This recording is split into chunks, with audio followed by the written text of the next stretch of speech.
Clock's ticking. Okay. Okay. So what we were going to talk about, as Professor Graybeal said, was we were talking about online fandom communities and what we. So yeah, we'll get into that a little more.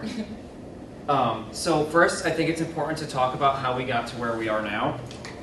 We initially kind of we wanted to do something that was relevant to both of our interests, because I'm a communication major, you know, Jocelyn's doing like MWD and computer science, and we wanted something that was, you know, obviously relevant to the class, but we wanted something that was also an interesting crossover for both our majors and our personal interests.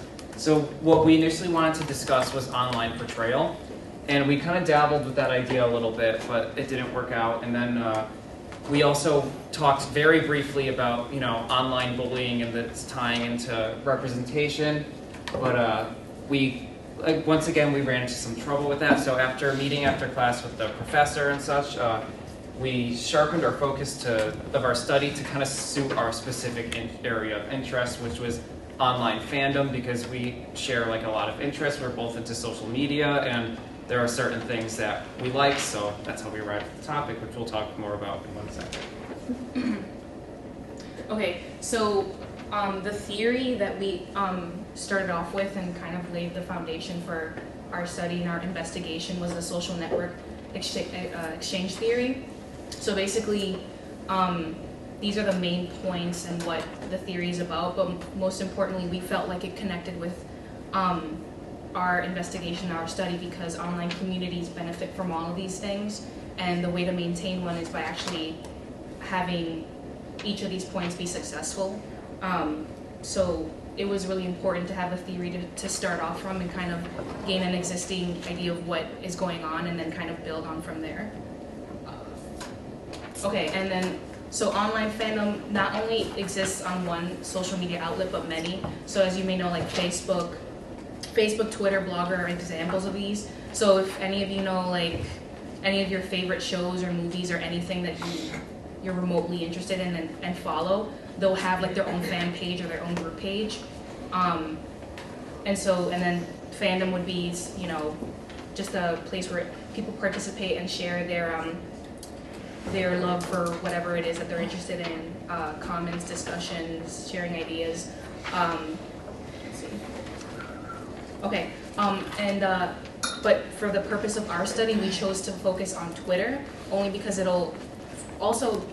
because of the time period that we had to do the project, we figured focusing on one social media outlet as opposed to many would make things easier and kind of hone in on one outlet. Let's see. And also the fact that throughout the entire semester, we were in class, we were talking about how being online, you're more exposed to different ideas and perspectives that you're not usually exposed to on a face-to-face basis, because people all over the world kind of include themselves in social media and like all these other fan bases and group sites. So it's pretty interesting, and it gives the topic of interest kind of like a perspective that someone wouldn't normally have on a regular basis. Okay, cool. So a revival. So online fandom basically has the power and the ability to revive or maintain interest in a certain topic. So what we looked into was Twin Peaks, and I don't know if any of you know Twin Peaks. It's like one of our favorite shows. So like we're like kind of obsessed with it. I know I am. It has like this huge like fan base, like not even only on Twitter, but like a bunch of accounts on Twitter, like accounts on Facebook, like a whole bunch of blogs and articles about it, and people constantly are writing articles on Twin Peaks because it's been so successful, and with starting Kickstarter campaigns, if any of you heard of that as well. But we just thought, it'd be really interesting to look at Twin Peaks and how it's been relevant for so long, because it came out in 1990 or 1991. So it's like, what, 20 years almost, or more than 20 years.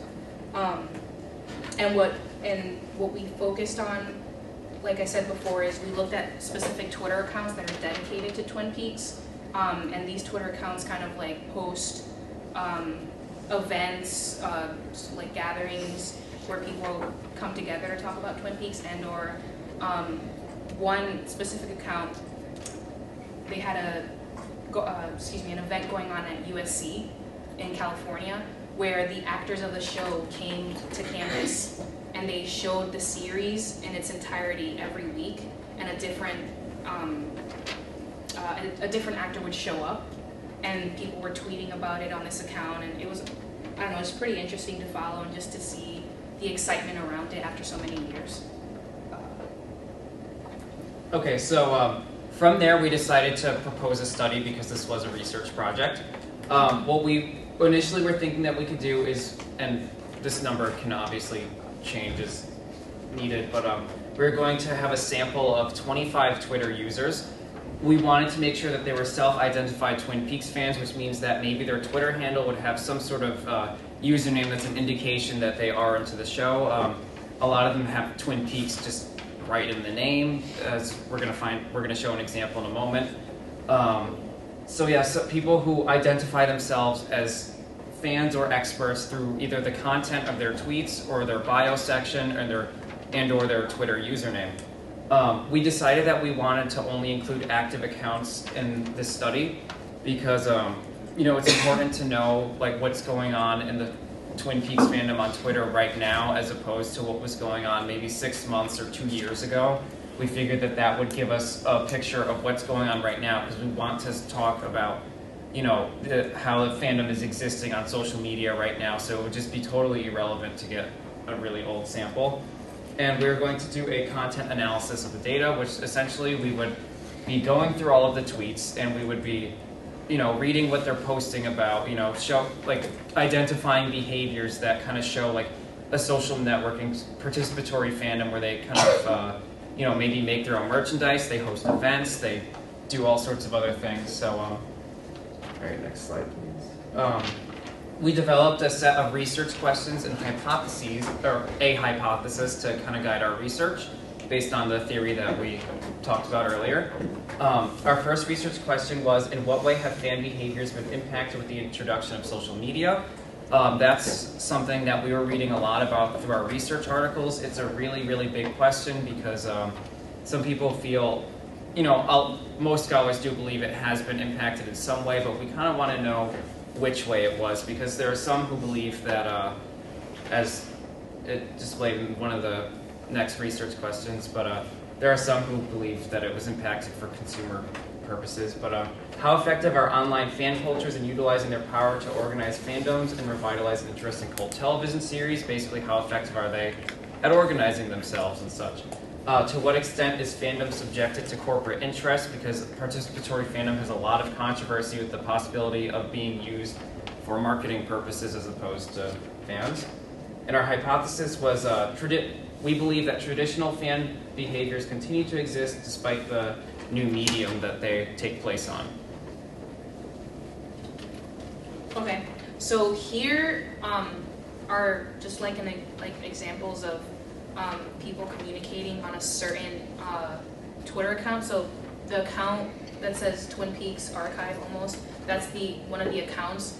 So in the first block here, you can see they have a whole bunch of hashtags, the blogspot URL, and it's basically the event that I was talking about before. They were hosting just a Twin Peaks panel where the actual actors came in and spoke, and they were every week they would host these events about watching the series in its entirety. Okay, and then the second one just shows the communication between Kyle, who's one of the main actors, and the interaction with followers as well.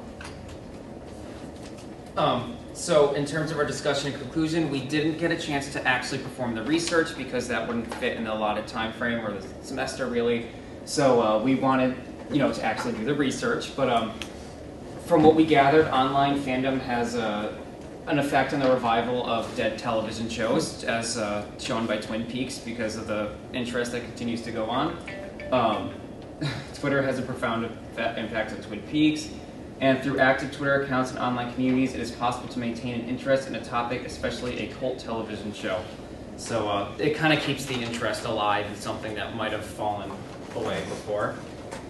And basically, future work we would do if we were to continue our research and our studies, just the integration of actual human subjects, just asking them questions, making a series of surveys and interviews, kind of gathering data, and kind of using specific research methods that'll help us with that endeavor. Also, the analysis of other social networking sites such as Facebook and maybe other blog accounts would help us and compare them to see what the differences are. And then analysis of different areas of fandom, so movies, pop culture, and music, we think would be also useful as well.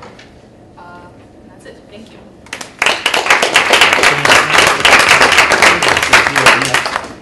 All right, next up we have John.